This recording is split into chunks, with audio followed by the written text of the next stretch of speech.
Sabaan sagaloonni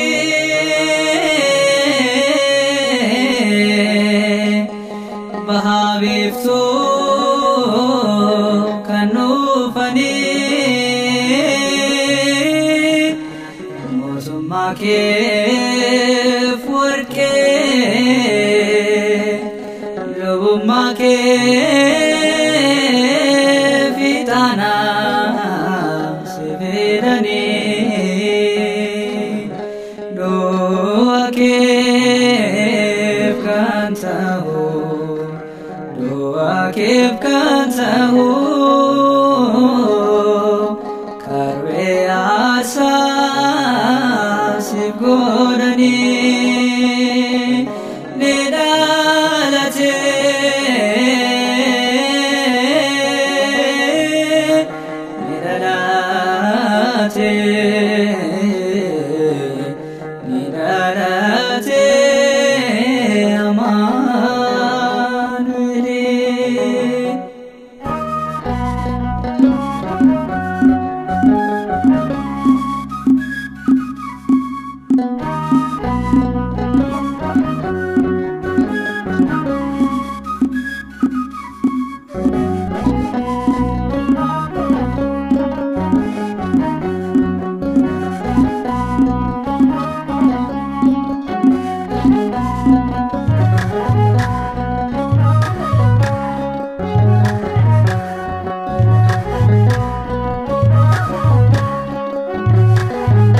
Amaanu'eel. Amaanu'eel dhalate, dhalate, Amaanu'eel dhalate.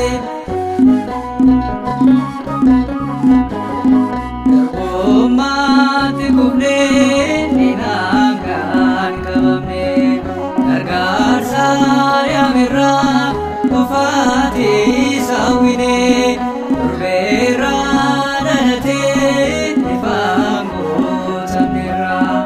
Amaanu'eel Waaqayyo nu duukaa ta'eera ni dhalate Amaanu'eel ni dhalate Amaanu'eel dhalate ni dhalate Amaanu'eel dhalate. Dallaa horii keessatti hiyyeessaa fakkaate dhufaa Yesuus jedhee foon keenya uffatee ifnee dhugaa ifee bu'amee dukkannee dhalaachuu isaatti ta'ee gammachuun ni dhalate Amaanu'eel ni dhalate Amaanu'eel dhalate ni dhalate Amaanu'eel dhalate. Laga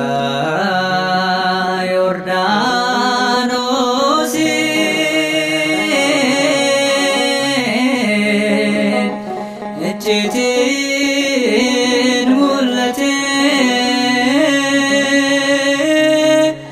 Hafuurri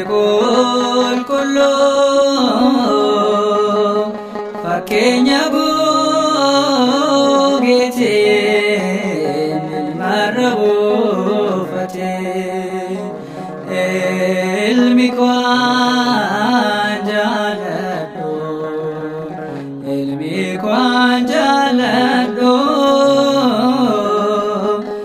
isa jedhee abbaan dubbate ni cuuphame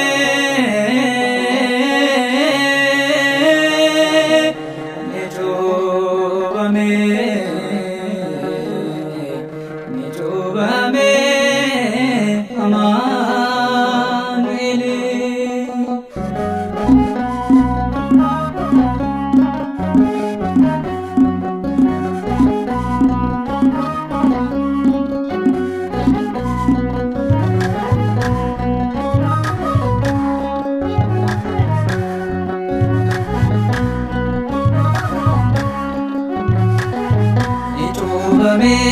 Amanueli Juvame Juvame Amanueli Juvame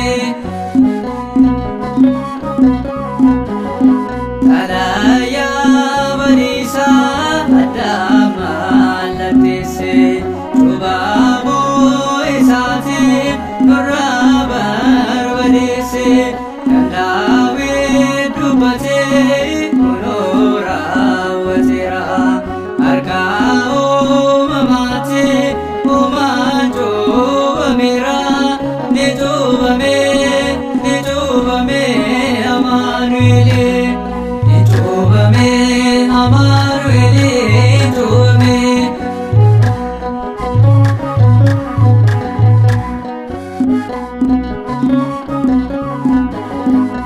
Sadoma Tokuma Selase Wane Juvamo Isati Dina Jalavane Jubato Kitatis Notis Ne Amana Ojoma Wakayo Isane Argana Nijuvame Nijuvame Amanueli Nijuvame